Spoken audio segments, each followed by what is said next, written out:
Hello दोस्तों, आज के क्लास में हम लोग यूपी डीएलएड सेकेंड सेमेस्टर के गणित विषय के वर्ष 2020 में जो री एग्ज़ाम हुआ था उसके हल प्रश्न पत्र को पढ़ेंगे, यानी उसके हल को देखेंगे। 2020 में 2 एग्ज़ाम हुए थे। पहला एग्ज़ाम जो हुआ था उसमें वो लीक हो गया था, जिसकी वजह से दूसरा भी एग्ज़ाम हुआ। तो इसमें हम लोग री एग्ज़ाम वाले पेपर को पढ़ रहे हैं। इसके बाद हम लोग 2020 में जो पहला एग्ज़ाम हुआ था उसको पढ़ेंगे। पिछले क्लासों में हम लोगों ने 2023 से लेके 2021 तक के क्वेश्चन पेपर को पढ़ लिया था। अगर आप लोगों ने नहीं देखा है तो डिस्क्रिप्शन में उसका लिंक है, उस पर क्लिक करके आप देख सकते हैं। इसके अलावा अगर आपको सेकेंड सेमेस्टर का किसी भी सब्जेक्ट का प्रीवियस ईयर देखना है, 2023 से लेकर 2016 तक के प्रीवियस ईयर का लिंक नीचे डिस्क्रिप्शन में दिया हुआ है, उस पर क्लिक करके आप प्रीवियस ईयर देख सकते हैं। और राजन सीरीज के भी सभी सब्जेक्ट के प्लेलिस्ट का लिंक अलग अलग दिया हुआ है, उस पर क्लिक करके आप राजन सीरीज भी देख सकते हैं। तो आइए आज की क्लास शुरू करते हैं। इसमें सबसे पहले बहुविकल्पी प्रश्न है। इसमें पहला प्रश्न है 0.00001 का वर्ग होगा, यानी इसका वर्ग पूछा हुआ है। देखिए कितने स्थान पे दशमलव है, 1 2 3 4 5 6। इन 6 स्थान के बाद यहाँ पे दशमलव है।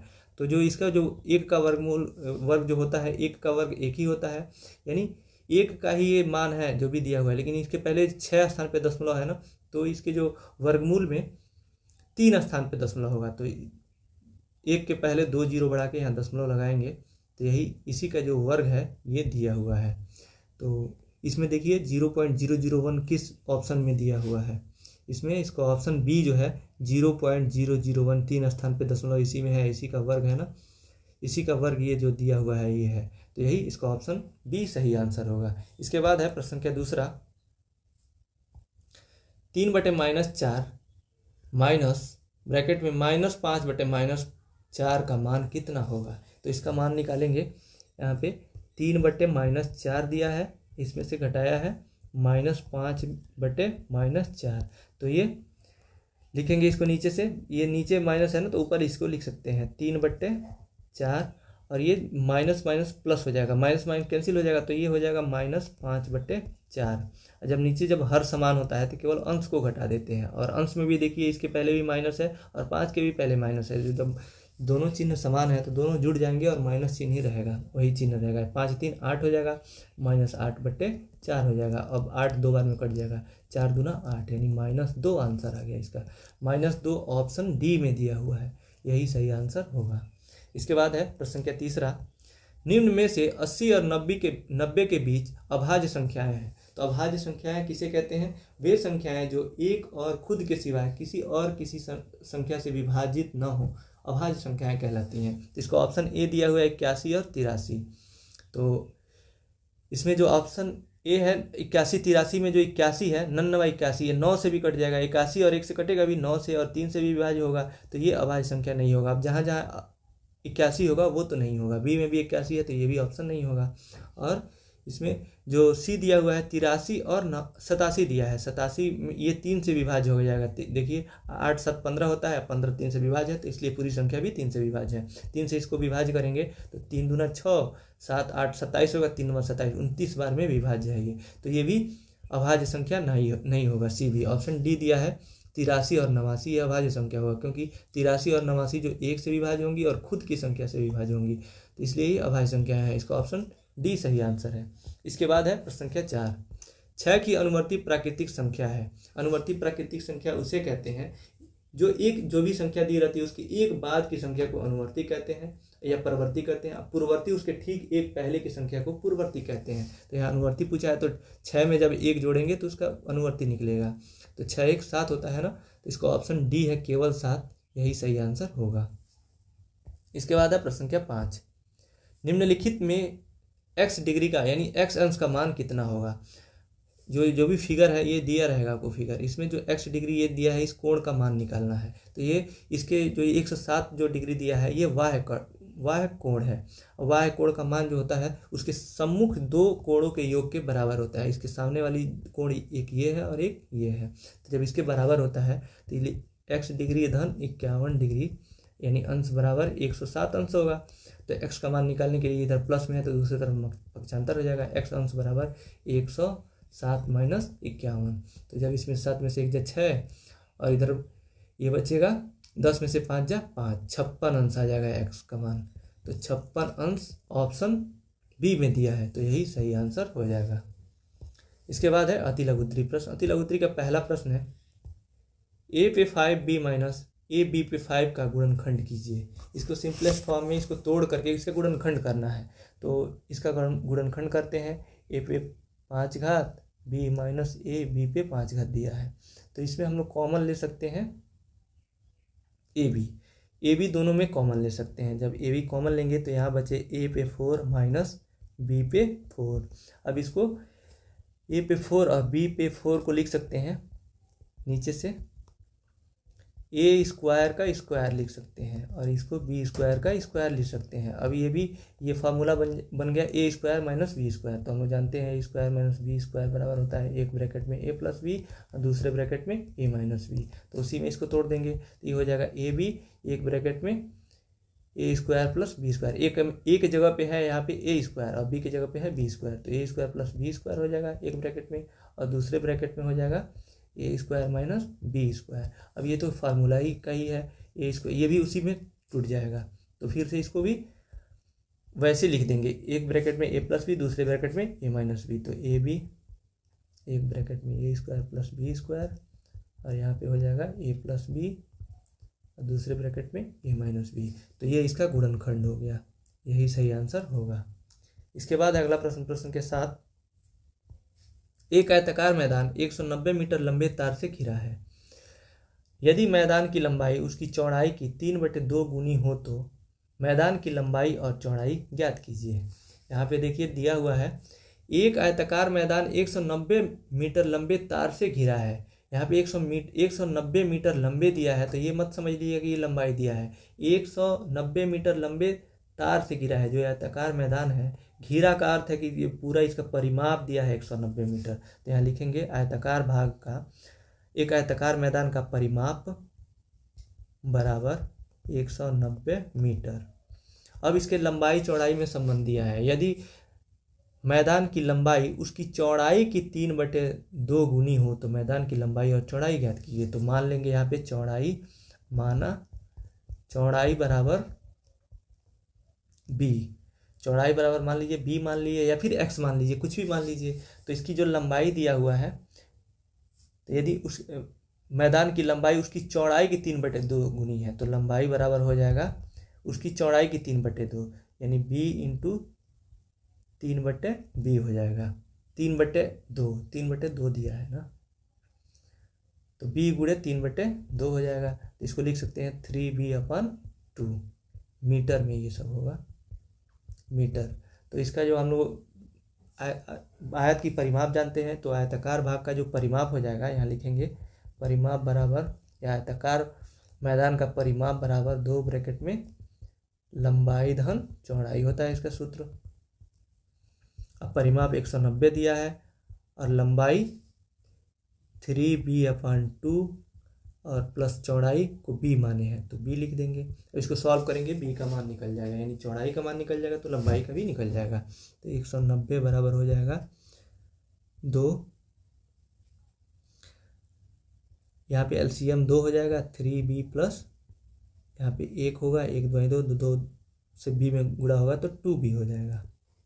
अब यहाँ पे 2 से 2 कैंसिल हो जाएगा, 3 और 2 मिलके 5 भी हो जाएगा, यानी 190 बराबर 5b। तो b का मान जब निकालेंगे तो b बराबर 5 से भाग हो जाएगा 190/5, 5 तिहाई 15 और 4 बचेगा 40, 5/40 यानी 38 आ गया। b बराबर 38 मीटर और b माने किसको थे, चौड़ाई को। तो यहाँ पे हो जाएगा चौड़ाई बराबर 38 मीटर। लंबाई बराबर यहाँ पे दिया था 3b/2, तो 3/2 गुणे 38। अब ये 2 से कट जाएगा, 2 एकम में 2, 2 9 18, 19 दिया 57 मीटर लंबाई आ गया और 38 मीटर चौड़ाई आ गया। यही दोनों पूछा था, तो यही दोनों आंसर हो जाएगा। इसके बाद अगला प्रश्न संख्या 8, 8x + 21/4 बराबर 3x + 6 को हल कीजिए। यानी सिंपल इसका बस x का मान निकाल देना है। तो यहाँ पे लिखेंगे 8x + 21/4 दिया है बराबर 3x + 6। तो इस चर वाले को एक तरफ कर दीजिए, तो 8x - 3x बराबर हो जाएगा 6 माइनस 21 बटे, इसको जब उधर पक्षांतर करेंगे तो माइनस में हो जाएगा, बटे 4। तो 8 में से 3 जाएगा, 5x हो जाएगा, बराबर यही इधर एलसीएम 4 होगा, 4 छके 24 माइनस 21, तो 5x इक्वल टू आ जाएगा 21 में से 24 में से 21 जाएगा तो 3 बचेगा, 3 बटे 4। जब x का मान निकालेंगे तो 3 बटे 4, इधर ये गुणा में है, दूसरे साइड में जाएगा तो भाग में हो जाएगा, यानी नीचे हो जाएगा 5। 3 बटे 20, x बराबर 3 बटे 5 को 20, यही इसका सही आंसर हो जाएगा। इसके बाद है अगला प्रश्न, प्रश्न संख्या 9, हल कीजिए। यहाँ पे 2 समीकरण दिया हुआ है और इसका नाम भी दिया है, समीकरण 1 और समीकरण 2, इन दोनों को हल करना है। तो इनको हल करेंगे हम लोग, x + 2y = 7 और 2x + y = 5। तो जब इसमें देखिए पहले कोई एक जो पद है उसको समान कर लेंगे, उसको घटा देंगे तो 1 निकल जाएगा, और किसी एक समीकरण में दूसरे वाले को रख देंगे, उसके मान को जो निकला रहेगा तो दूसरा मान निकल जाएगा। इसको ये समीकरण 1 है, ये समीकरण 2 है। तो इसमें समीकरण 1 में 2 से गुणा जब करेंगे तो ये हो जाएगा 2x + 2 2 = 4y = 7 दूना 14 हो जाएगा। ये यहाँ पे लिखेंगे कि समीकरण 1 में 2 से गुणा करने पर, यहाँ पे भाषा आप लिख लेंगे तो ये हो जाएगा। अब उसके नीचे ठीक नीचे दूसरे वाले समीकरण को लिख लेंगे, 2x + y = 5। अब इन दोनों को घटा देंगे तो चिन्ह नीचे वाले का बदल जाता है, ये कैंसिल हो जाएगा क्योंकि ये प्लस में है, ये माइनस में है, ये दोनों। ये 4y में से जब y घटेगा तो 3y बचेगा, 3y = 14 में से जब 5 जाएगा तो 9 होगा, तो y बराबर 3 से भाग हो जाएगा तो 9 कट जाएगा, 9 बटे 3 हो जाएगा, y बराबर 3, y बराबर 3 आ गया। इसको समीकरण 1 में रख दीजिए। समीकरण 1 क्या है, यहाँ दिया हुआ है x + 2y = 7, तो x धन y का मान है 3, तो 2 × 3 = 7, x धन 3 दूनी 6 = 7, तो x बराबर 6 पक्षांतर हो जाएगा, उधर माइनस में जाएगा, 7 में से 6 जाएगा, 1 बचेगा, यानी x का मान 1 आ गया और y का मान 3 आया। तो इसी को हल करना था, तो ये हल हो गया, उन दोनों का मान निकल गया। इसके बाद है अगला प्रश्न, प्रश्न संख्या 10, एक 5 मीटर × 2 मीटर आयताकार पेंदे वाले हौज में 1.5 मीटर की ऊंचाई तक पानी भरा है, ज्ञात कीजिए हौज में कितने लीटर पानी भरा है। यहाँ पे भरा होगा, भरा है, तो यहाँ पे लिखा हुआ है एक 5 मीटर × 2 मीटर आयताकार, यानी लंबाई दिया हुआ है 5 मीटर और चौड़ाई है 2 मीटर और ऊंचाई है उसका 3 मीटर। तो यहाँ पे लिख लेंगे, दिया है लंबाई बराबर 5 मीटर, चौड़ाई बराबर 2 मीटर और ऊंचाई बराबर 1.5 मीटर। तो इसका आयतन निकाल लेंगे। तो यहाँ लिखेंगे आयताकार पेंदे वाले हौज का आयतन बराबर लंबाई गुणे चौड़ाई गुणे ऊंचाई। ये घनाभ के आकार का होगा, जब ये आयत का आकार का होगा तो उसमें ऊंचाई भी जब रहेगा तो घनाभ के आकार का हो जाएगा। तो घनाभ का जो आयतन का सूत्र होता है लंबाई गुणे चौड़ाई गुणे ऊंचाई। तो यहाँ पे लंबाई है 5 × 2 × 1.5, तो 5 × 10, अब 15 में जब गुणा करेंगे तो 150 होगा। तो 150 में एक स्थान पे दशमलव रहेगा क्योंकि 1.5 है, तो ये हो जाएगा 15, ये 15 घन मीटर हो जाएगा इसका आयतन। अब यहाँ पूछा है कि उस हौज में कितने लीटर पानी भरा जाएगा। तो हम लोग फार्मूला जानते हैं कि 1 मीटर क्यूब यानी 1 घन मीटर में 1000 लीटर पानी आता है। 1 2 3 1000 लीटर पानी आता है, यानी 1 मीटर क्यूब या फिर 1 घन मीटर में 1000 लीटर होता है। ये फार्मूला जानते हैं। यहाँ पे 15 घन मीटर है, तो 15 घन मीटर में पानी आएगा बराबर, यहाँ पे लिखेंगे पानी भरा जाएगा, पानी भरा जाएगा बराबर 15 × 1000, 1 2 3, तो ये हो जाएगा 15,000 लीटर। यही पूछा था, तो ये इसका आंसर हो जाएगा। इसके बाद अगला प्रश्न, प्रश्न संख्या 11, एक समबाहु त्रिभुज का परिमाप 12 सेंटीमीटर है, इसका क्षेत्रफल ज्ञात कीजिए। तो परिमाप दिया है तो इससे एक भुजा निकाल लेंगे, फिर क्षेत्रफल के फार्मूले में रख देंगे तो क्षेत्रफल निकल जाएगा। क्योंकि हम जानते हैं यहाँ पे लिखेंगे कि समबाहु त्रिभुज का परिमाप बराबर 12 सेंटीमीटर। अब परिमाप का सूत्र होता है 3 गुणे भुजा, क्योंकि तीनों भुजाएं इसकी बराबर होती हैं समबाहु त्रिभुज की। जब 3 गुणे भुजा जब करेंगे तो इसका परिमाप निकल जाएगा। तो परिमाप दिया है 12 सेंटीमीटर, तो ए का मान 3 से भाग दे देंगे, 3 चौको 12, यानी 4 सेंटीमीटर आ गया ए का मान। और इसका क्षेत्रफल के फार्मूले में रख देंगे, यहाँ लिखेंगे कि समबाहु त्रिभुज का क्षेत्रफल बराबर करड़ी में 3/4 ए स्क्वायर होता है। जहाँ ए का मान 4 निकल गया है तो यहाँ पे करड़ी में 3/4 4 का स्क्वायर हो जाएगा। स्क्वायर यानी 2 बार गुणा, तो 4 से स्क्वायर इसका कैंसिल हो जाएगा, 1 4 कैंसिल हो जाएगा, तो ये हो जाएगा 4 करड़ी में 3 वर्ग सेंटीमीटर। यही इसका सही आंसर हो जाएगा। इसके बाद अगला प्रश्न, प्रश्न संख्या 12, जो कि लघु त्रि का पहला प्रश्न है। 3 विभिन्न चौराहों पर आवागमन सूचक बत्तियां क्रमशः 48 सेकेंड व 72 सेकेंड तथा 108 सेकेंड के बाद बदलती हैं। यदि वे 8:20 पर एक साथ बदलें तो पुनः एक साथ कब बदलेंगी। तो इस तरह का जब प्रश्न होता है ना, जो भी ये समय दिया है इसका एलसीएम निकाल लेंगे, उतना सेकेंड बाद वो एक साथ बजेंगी। अब उतना जब सेकंड होगा, यहाँ पे दिया है 8:20 पर, तो उस जो सेकंड आएगा उसको मिनट में बदल लेंगे, और मिनट में बदल के 8:20 दिया है वो समय इसमें जोड़ देंगे, तो फिर उतना समय बाद जो भी टाइम बचेगा उतना पे वो एक साथ बजेंगी। तो आइए इसको सॉल्व करते हैं। यहाँ पे दिया हुआ है तो इसका एलसीएम निकाल देंगे। जो भी यहाँ पे समय दिया है उसका हम लोग एलसीएम निकालेंगे। तो यहाँ पे दिया है 48, 72, 108। अब इसका एलसीएम निकालेंगे। सबसे पहले 2 से भाग जाएगा, 2 2 दूना 4, 2 चौको 8, 72 कट जाएगा 36 बार में, 2 5 10, 2 चौको 8, फिर 2 से 12 हो जाएगा, ये 18 हो जाएगा, 2 दूना 4, 2 7 14, फिर 2 से 6 बार में 9, और ये 27 नहीं कटेगा, फिर 2 से 2 3 6, और ये 9 नहीं कटेगा और 27 नहीं कटेगा, फिर 2 से अब नहीं जाएगा, 3 से भाग चला जाएगा, 3 एकड़ में 3, 3 त्रिका 9, 3 9 27, फिर 3 से, फिर 3 से। अब जो ये समय आएगा एलसीएम इसका हो जाएगा, यहाँ लिखेंगे लॉसो बराबर, या फिर एलसीएम आप हिंदी में लिख रहे हैं तो हिंदी में ही लिखिए, लॉसो बराबर 2 दूना 4, दूना 8, दूना 16, 3 48, गुणे 3 त्रिका 9। तो 48 में जब 9 से गुणा करेंगे, 9 8 72 के 2 हासिल 7, 9 चौको 36, और 7 6 दूना 12 1 13 43, 432 सेकेंड हो जाएगा। यानी इसका एलसीएम आ गया 432। तो 432 सेकेंड बाद, ये सेकेंड नहीं होगा, केवल 432 होगा। एलसीएम तो आया 432। अब ये 432 सेकेंड बाद जो होगी, पुनः जो चौराहे की जो बत्तियां होंगी एक साथ बदलेंगी। तो 432 आ गया, इसको बदल देंगे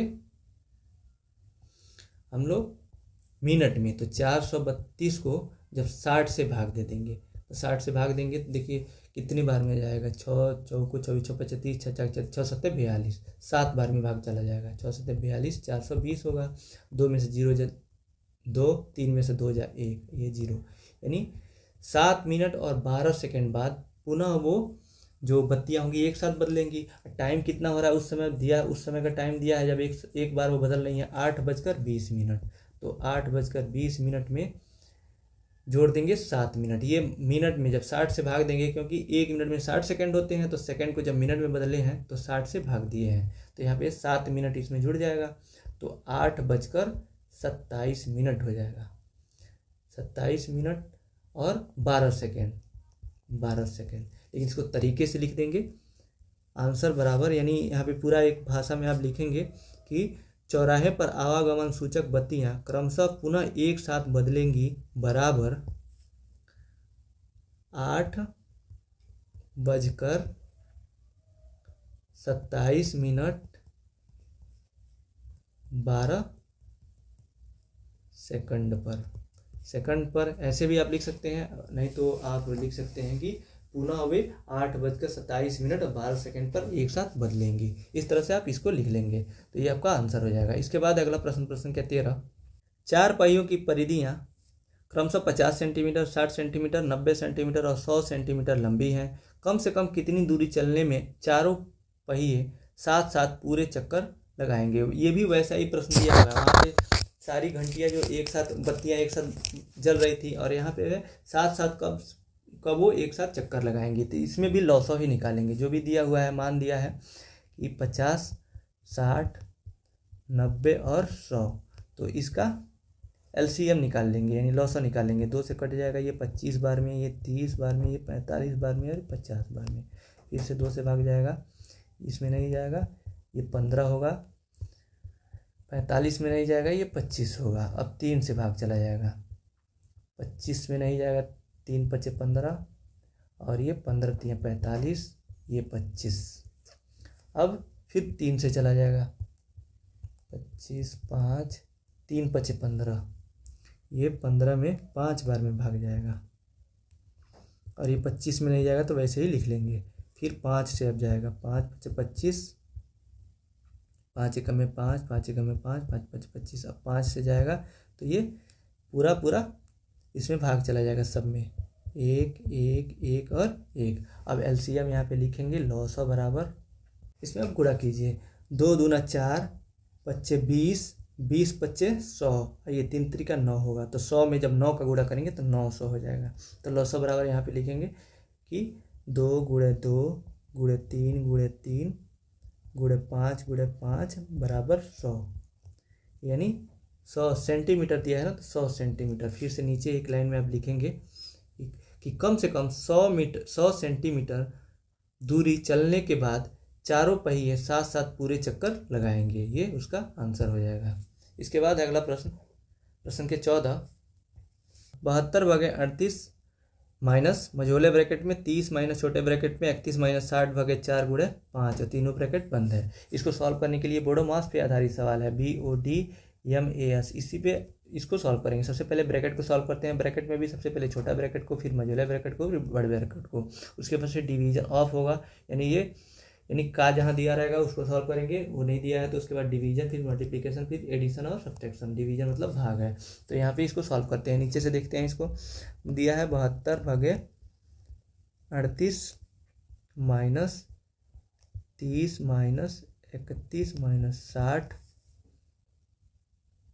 यहाँ पे छोटे ब्रैकेट को सबसे पहले सॉल्व करते हैं, तो छोटा ब्रैकेट यही तो है, और इसमें भी सबसे पहले डिवीजन यानी भाग को। तो जब 60 में 4 से भाग जाएगा तो ये 15 बार में 60 कटेगा 4 से, 4 एकम में 4 4 पचे 20, तो ये हो जाएगा 15 × 5। इसके बाद हो जाएगा ये नीचे से 72 भागे 38 माइनस 30 माइनस 31, अब उसके बाद से मल्टीप्लिकेशन आता है, गुणा होगा, 15 75 हो जाएगा। फिर नीचे से इसको लिखेंगे 72 भागे 38 30 माइनस, और यहाँ पे ये 75 माइनस में है और 31 है वो प्लस में है, तो 75 में से जब 31 घटाएंगे तो ये हो जाएगा 4, और इधर 7 में से 3 जा 4, 44। 44 माइनस में आएगा क्योंकि ये -75 माइनस में है और ये प्लस में है, तो -44 आ गया। और इसके पहले ब्रैकेट के पहले माइनस दिया हुआ है, तो माइनस माइनस मिलके प्लस हो जाएगा, तो +44 लिख देंगे यहाँ पे। और इसके बाद 72 भागे, फिर से ये, तो अब ये दोनों प्लस में है, 44 और 30 दोनों प्लस में है, तो ये 74 हो जाएगा। ये भी 74 हो जाएगा। इसके पहले माइनस है तो 38 माइनस 74 हो जाएगा ये। अब 74 माइनस में है यहाँ पे और 38 प्लस में है, तो 74 में से 38 घट जाएगा, तो इसमें से जब 38 घटाएंगे 74 में से, तो 14 में से 8 जाएगा, 6 बचेगा, और इधर एक हासिल चला गया, 6 बचा, 6 में से 3 जा 3, यानी 36। ये हो जाएगा 72 भागे -36। अब 72 में जब 36 से भाग देंगे तो ये 36 दूना 72 होता है, 2 बार में भाग जाएगा, लेकिन माइनस होगा क्योंकि नीचे माइनस में दिया हुआ है, तो -2 इसका सही आंसर होगा। इसके बाद है अगला प्रश्न संख्या 15, वह बड़ी से बड़ी संख्या बताइए जिसमें 49, 59 और 109 से भाग देने पर क्रमशः 1, 3 और 5 शेष रहे। तो वह बड़ी से बड़ी संख्या पूछा है, तो यहाँ HCF निकालेंगे, यानी मौसा निकालेंगे। तो इन सभी संख्याओं को और का मौसा अगर जो निकालेंगे तो वो बड़ी से बड़ी संख्या निकल के आएगी मौसा, जो इन तीनों को विभाजित कर देगी पूरा पूरा। लेकिन पूरा पूरा विभाजित नहीं करना है, प्रश्न में दिया है कि भाग देने पर क्रमशः 1, 3 और 5 शेष रहे। जब शेष इतना बचाना है तो पहले ही इन संख्याओं में से इन संख्याओं को घटा लीजिए क्रमशः। जैसे 49 में से जब 1 घटाएंगे तो ये 48 बचेगा, और 59 में से जब 3 जाएगा तो ये 56 बचेगा, और 109 में से 5 घटाएंगे तो 104 आएगा। अब इन संख्याओं का मौसा निकाल लेंगे तो वो बड़ी से बड़ी संख्या आ जाएगी कि इन तीनों को विभाजित कर देगी। जब इन तीनों को विभाजित कर देगी तो जो एक्चुअल जो संख्या है वो तो 49, 59 और 109 है, तो इनको विभाजित नहीं कर पाएगी क्योंकि इसमें से 1, 3 और 5 घटा दिए हैं। तो यानी हर हाल में 1, 3 और 5 शेष बच जाएगा। तो इन तीनों का आप मौसा निकाल लेंगे, जो आएगा वही सही आंसर होगा। तो इसका मौसा भाग विधि से और जो हम लोग निकालेंगे, सबसे पहले एक बड़ी संख्या है 56 में छोटी संख्या किसी से भाग देंगे, 48 से भाग देंगे तो एक बार में जाएगा 48। 16 में से 8 जाए 8, और इधर 4 में से 4 जाएगा 0, यानी जो 8 बच गया। अब 8 ये बन जाएगा भाजक और 48 बन जाएगा भाज्य। 8 छके 48, यानी 8 डिवाइड कर दिया। अब इस 8 को देखेंगे तीसरी जो संख्या उसमें दी है उसको डिवाइड कर रहा है कि नहीं, उसमें भाग और जो चला जाएगा इससे, तो यही जो हो जाएगा मौसा हो जाएगा। तो 109 नहीं, 109 का नहीं निकालना है, 104 का निकालना है। तो 104 में भाग देंगे 8 का, 8 एकम में 8, 2 बचेगा, ये 4 उतर 24, 8 त्रिका 24, तो 24 ये इसमें भाग चला जा रहा है, यानी जो 8 ही होगा यही मौसा होगा। लिखेंगे यहाँ पे मौसा बराबर 8, और फिर नीचे लिखेंगे कि वह बड़ी से बड़ी संख्या जिससे 49, 59 और 109 में भाग देने पर क्रमशः शेष 1, 3 और 5 बचता है बराबर, लिख देंगे उसके आगे 8, यही सही आंसर हो जाएगा। इसके बाद अगला प्रश्न के 16, रमेश की आयु अपने पुत्र राहुल की आयु से 4 गुना है। 5 वर्ष पहले रमेश की आयु राहुल की आयु से 9 गुनी थी। रमेश की वर्तमान आयु ज्ञात कीजिए। इस तरह का प्रश्न पीछे हम लोग पढ़ चुके हैं। देखिए प्रश्न कैसे, जो भी पैटर्न है उसी पैटर्न पे केवल अंक बदल के प्रश्न पूछ रहा है। ऐसा सेम प्रश्न हम लोगों ने पिछले क्लास में पढ़ लिया था। तो यहाँ पे देखिए दिया हुआ है रमेश की आयु अपने पुत्र राहुल की आयु के 4 गुनी है। तो यहाँ मान लेंगे राहुल की आयु x वर्ष है, राहुल की आयु बराबर x वर्ष। यहाँ पे ये मानना है, यहाँ पे लिखेंगे माना। तो पिता की आयु हो जाएगा, यानी पिता उसके क्या है, उनका नाम है रमेश। तो रमेश की आयु बराबर 4 गुना है ना, तो 4x हो जाएगा। अब 5 वर्ष पहले रमेश की आयु राहुल की आयु से 9 गुनी थी, यहाँ पे दिया हुआ है। तो 5 वर्ष पहले लिखे, यहाँ लिखेंगे 5 वर्ष पहले राहुल की आयु कितनी हो जाएगी,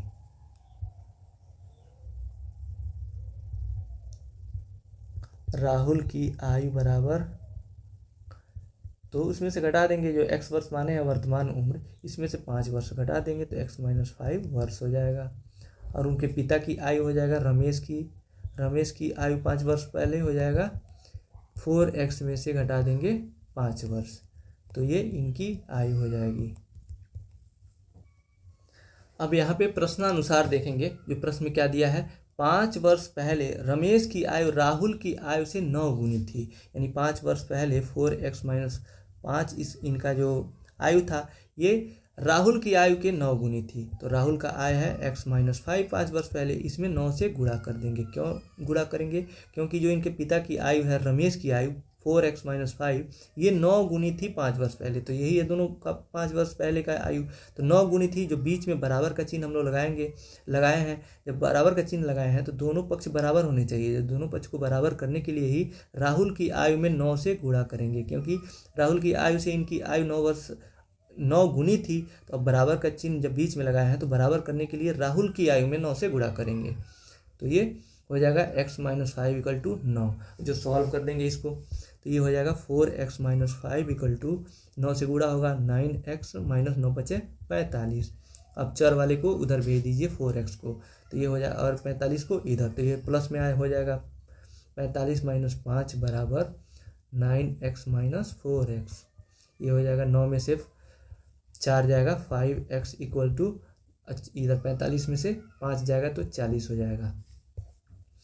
अब यहाँ पे x का मान निकालने के लिए 5 को पक्षांतर करेंगे तो 40 में भाग हो जाएगा, तो x बराबर 40/5, तो x बराबर हो जाएगा 5/40, 8 वर्ष आ जाएगा। और x किसको माने थे? राहुल की आयु को माने थे x वर्ष, तो यहाँ पे हो जाएगा राहुल की आयु x वर्ष है और रमेश की आयु 4x, तो लिखेंगे यहाँ पे रमेश की आयु बराबर 4x और x का मान है 8, तो गुणे 8 हो जाएगा, 8 छके 48 वर्ष। यहाँ पे प्रश्न पूछा था ना, रमेश की वर्तमान आयु ज्ञात कीजिए, रमेश का वर्तमान आयु निकल गया 48 वर्ष, यही सही आंसर हो जाएगा। इसके बाद अगला प्रश्न, प्रश्न के 17, निम्नलिखित संख्याओं की बारंबारता सारणी बनाइए।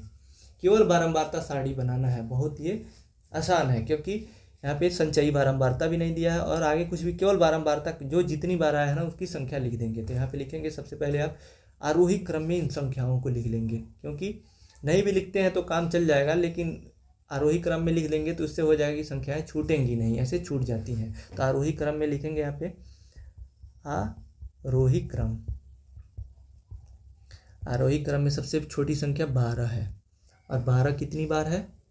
2 बार है, एक 12 यहाँ है और एक 12 यहाँ है, तो लिख लेंगे 12 12 और 13, उसके बाद 13 है, 13 एक यहाँ है एक यहाँ है, तो इसको भी लिख लेंगे 2 बार, 13 13, फिर है 14 एक बार है, 14, फिर 15 4 बार है, 1 2 3 4 बार, तो 15 लिख देंगे, 1 2 3 4, फिर 16 देखते हैं कितनी बार है, 1 2 3, 3 बार 16 है, तो 16 16 और 16 लिख लेंगे।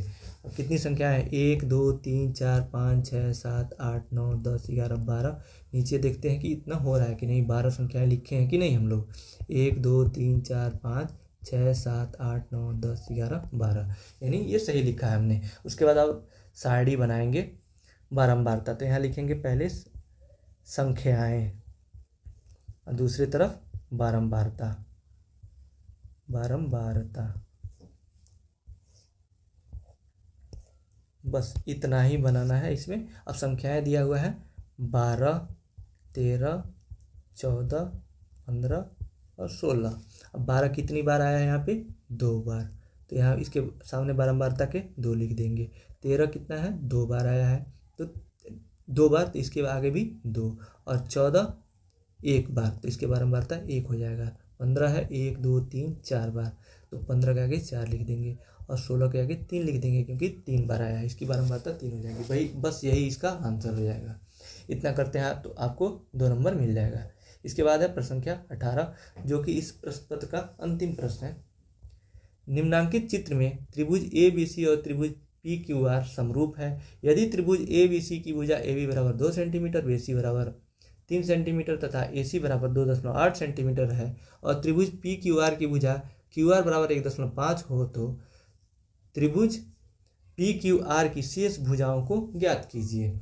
यहाँ पे ये सेम प्रश्न पूछा जा चुका, पीछे हम लोग पढ़ चुके हैं, सेम प्रश्न रिपीट हुआ है, इसमें कोई मान भी नहीं बदला है, सेम मान यही दिया हुआ था जो यहाँ पे दिया है। इसके पहले हम लोगों ने इसको पढ़ लिया है। यहाँ पे 2 त्रिभुज हैं, ये चित्र दिया रहेगा आपको, इसमें दिया है जो जितनी त्रिभुज ABC की तीनों भुजाएं दिया हुआ है यहाँ पे देखिए, और त्रिभुज जो अंदर बना है PQR उसकी केवल एक भुजा दिया है QR का, और शेष 2 भुजाओं का मान निकालना है, यानी PQ का मान निकालना है और ये PR का मान निकालना है। तो चूंकि हम जानते हैं कि जब 2 त्रिभुज समरूप होते हैं तो उनका जो भुजाओं का जो अनुपात होता है वो बराबर होता है। भुजाओं का अनुपात का अर्थ है जो ये AB है इसके ठीक सामने वाली भुजा ये इसके अनुपात में होगी, यानी AB बट्टे PQ ये बराबर होगा ये दूसरे वाला जो त्रिभुज है इन दोनों भुजाओं के अनुपात के, यानी BC अपान QR के।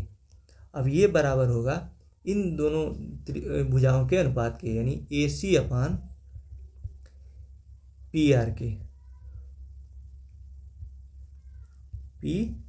के। ये तीनों भुजाओं का जो दोनों त्रिभुज के भुजाओं का ये अनुपात बराबर होता है, ये जब 2 त्रिभुज समरूप होते हैं तो ये कंडीशन होता है। यहाँ पे इसका दोनों का मान दिया है, BC का भी मान दिया है, QR का भी मान दिया है। अब निकालना है PR का मान, इसका मान निकालना है और PQ का मान निकालना है। तो पहले एक बार इसको इसके साथ बराबर कर देंगे तो AB का मान दिया है, PQ का मान निकल जाएगा। फिर इसी को इसके साथ बराबर कर देंगे तो इसमें AC का मान दिया है और तो PR का मान निकल जाएगा। तो सबसे पहले हम इन दोनों को एक साथ लेते हैं। तो जब इन दोनों को एक साथ लेंगे तो ये हो जाएगा AB upon PQ equal to BC बटे QR।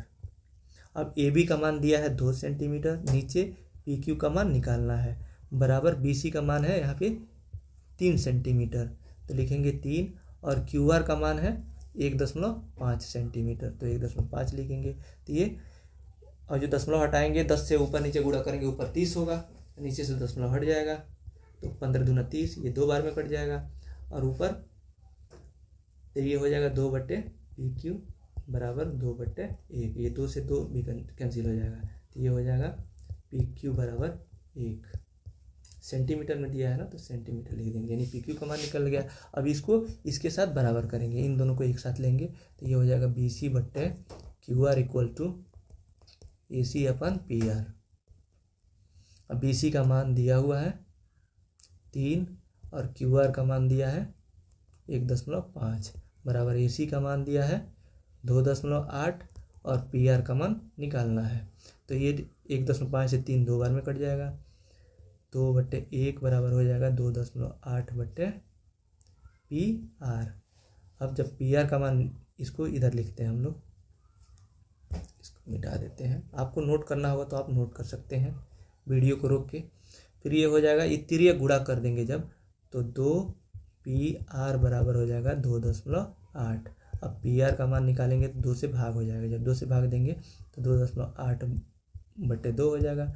PR बराबर 2 एकम में 2 और 2 चौको 8, 1.4 सेंटीमीटर PR का मान निकल गया। इन्हीं दोनों का मान निकालना था, PR और QP का यानी PQ का, तो दोनों का मान निकल गया, यही सही आंसर हो जाएगा। इसी के साथ आज का क्लास यहीं समाप्त होता है। इस क्लास का PDF आप टेलीग्राम चैनल से ले सकते हैं, जिसका लिंक नीचे डिस्क्रिप्शन में दिया हुआ है। इस वीडियो को देखने के लिए आपका बहुत बहुत धन्यवाद दोस्तों।